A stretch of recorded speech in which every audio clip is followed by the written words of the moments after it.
Good afternoon. Hello. God bless each of you today. This is Pastor Greg Hudson. I want to come in today and give you a few announcements as well as share with you our Sunday school lesson. I'm going to be relatively brief today. I just want to share with you just a few points from the Sunday school lesson. I want to thank you all for your continued support of what we're doing here at St. Luke. Of course, you all are aware of the giving methods. I thank you so very kindly, so very much. Thank you for sending and asking information regarding the giving app. As you know, it is Givelify. There are various other ways and methods and manners in which you can give, and thank you so much for doing that as well. Each Sunday morning, of course, our Sunday school does take place virtually, and you are more than welcome to tune in and to listen and to join and enjoy these very fine lessons. Last week, I taught about David dancing before the Ark of the Covenant, and this week's lesson will be equally outstanding as well, with, I believe, the New Hill Church leading the teaching for tomorrow's lesson. Also, this is the information as to how to take place or how to take part of the Sunday school lesson for the Shreveport District.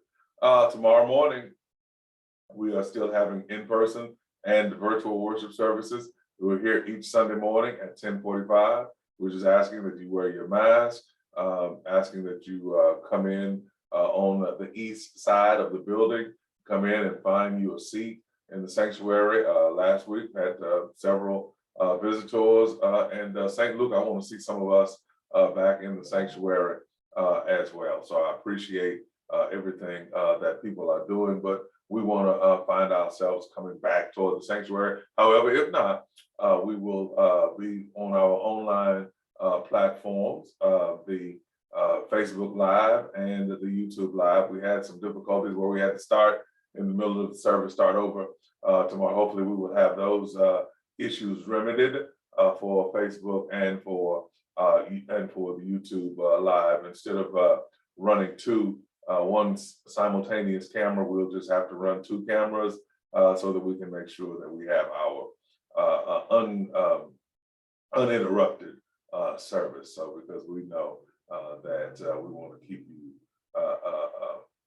enlightened and keep you connected is most important to us. Take the vaccine, people. Once again, I say this every week. I'm not taking this off my PowerPoint presentation.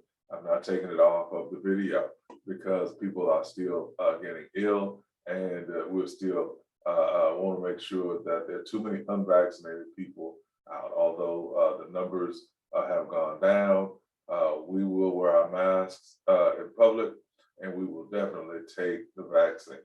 I know we're trying to get back to normalcy, but we live in a new normal, people. Let's take the vaccine. Let's take the vaccine. Let's look at our September birthdays. Dr. Larry J. Pennell, Bailey Gladney, David Smith, the late Robert Johnson, Jimmy Archie, our bass guitar player, Mr.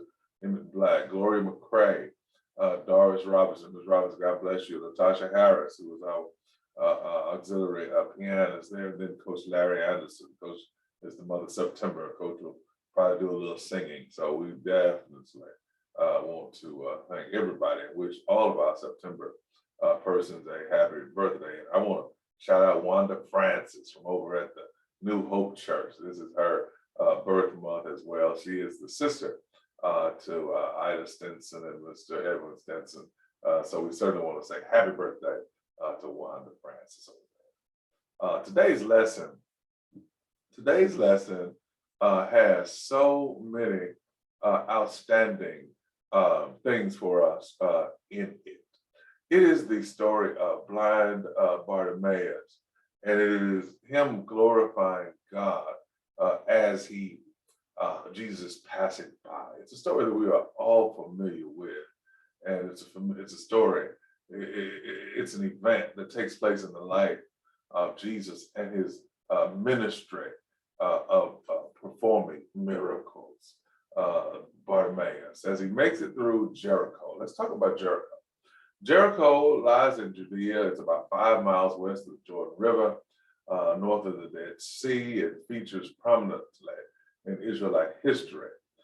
Moses had died just before the other side of the Jordan River, and Jericho was the first city Joshua and the Israelites conquered after they crossed the Jordan River and entered the promised land. You remember the walls.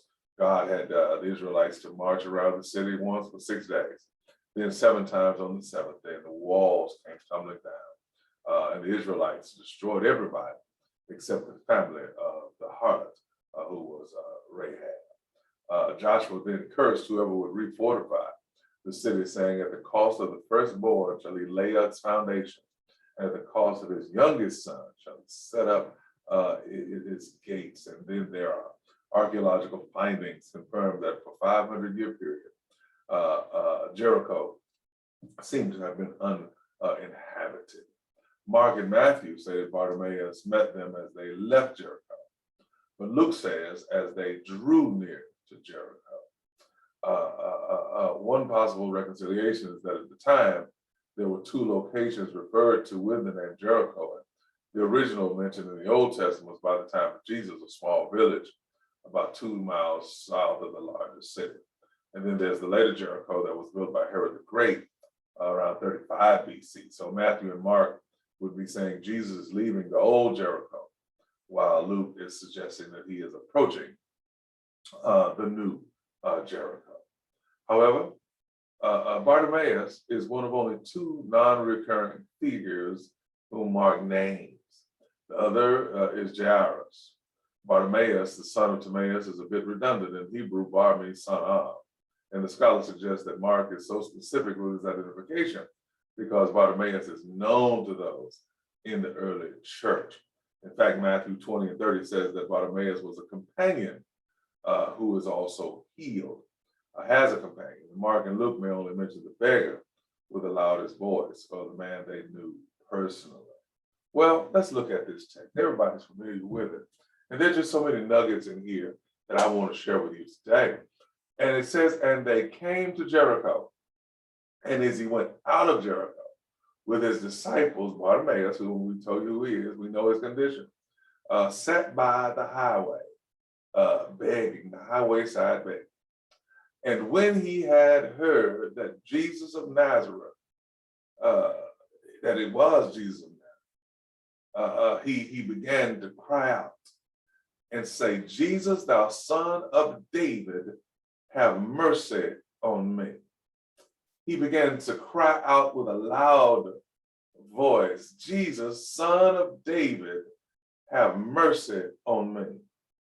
Here he is in the form of glorifying who God is by referring to him as the son of David.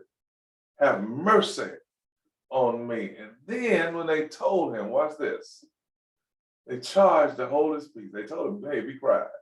Be quiet back there." And many charged him. They told him, they rebuked him in fact, and told him, "Be quiet, hold your peace, be quiet, man." But watch this. The more they told him to be quiet, the louder he got. The more they told him to hush, the louder he became.